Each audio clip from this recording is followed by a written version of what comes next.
అందరికీ నమస్తే, welcome to Anu's kitchen. ఈరోజు పుహా తయారు చేసే విధానం షేర్ చేస్తున్నాను. పుహా అంటే అటుకుల ఉప్మా అండి. ఈ అటుకుల ఉప్మా కూడా ఇక్కడ నేను రెడ్ అటుకులు, ఈ రెడ్ అటుకులు అనేది హెల్త్కి చాలా మంచిది. మీరు ఇవి లేకపోయినా వైట్ అటుకులతో కూడా చేసుకోవచ్చు. ఈవినింగ్ స్నాక్స్గా మనకి లైట్గా తీసుకోవాలి అన్నప్పుడు ఈ విధంగా చేసుకోండి. చాలా అంటే చాలా టేస్ట్గా ఉంటుంది. ఈ పుహా తయారు చేసుకోవడానికి ముందుగా నేను ఇక్కడ 1 కప్ అనేది అటుకులు యాడ్ చేస్తున్నాను. ఒక మనిషితో వస్తుందండి. ఈ 1 కప్ అంతా కూడా ఈ రెడ్ అటుకులన్నీ కూడా నేను ఒక బౌల్లోకి యాడ్ చేసేస్తాను. ఈ అటుకులు బాగా కడుక్కుందాము. ఒక 3-4 టైమ్స్ వరకు కూడా బాగా కడగాలండి. ఇవి లేకపోతే కనుక మీ దగ్గర వైట్ అటుకులు కూడా తీసుకోండి. ఆ వైట్ అటుకులు కూడా మందమైన అటుకులు తీసుకోండి. చూస్తున్నారా ఎంత మట్టి వచ్చిందో.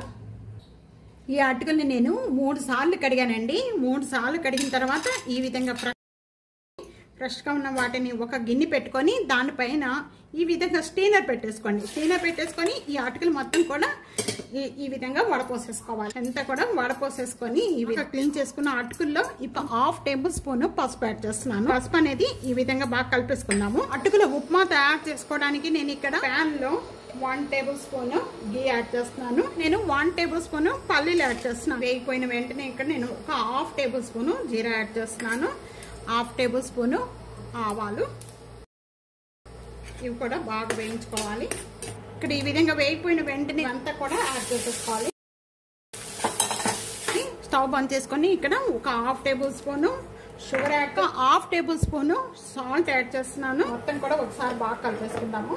కరివేపాకు యాడ్ చేస్తున్నాను. నేను ఆనియన్స్ అండి, పచ్చిమిర్చి కావాలంటే పచ్చిమిర్చి వేసుకోవచ్చు, క్యారెట్ వేసుకోవచ్చు, బంగాళదుంపలు కూడా వేసుకోవచ్చు అండి. చిన్న చిన్న పీసెస్గా కట్ చేసుకొని, ఇవన్నీ నేను వేయట్లేదు.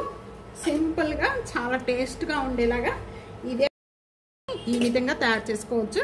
ఇది చేసుకోవడం చాలా తేలికండి, చాలా టేస్ట్గా ఉంటుంది. హెల్త్కి కూడా మనకి లైట్ వెయిట్ ఫుడ్ తీసుకోవాలన్నప్పుడు ఈ విధంగా తీసుకోవచ్చు. ప్లేట్లో తీసేసుకుందామండి. ఇప్పుడు మనం చేసింది అంతా కూడా అటుకుల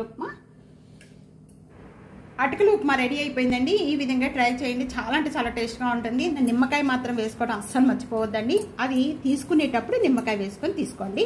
చాలా అంటే చాలా టేస్ట్గా ఉంటుంది. తప్పకుండా అటుకుల ఉప్మా ఇదే విధంగా ట్రై చేసి మీకు ఎలా ఉందనేది కామెంట్స్లో తెలియజేయండి. వీడియో నచ్చితే కనుక ఫ్యామిలీకి, ఫ్రెండ్స్ వీడియోని షేర్ చేసి వీడియోని లైక్ చేస్తూ ఉండండి. Thank you for watching.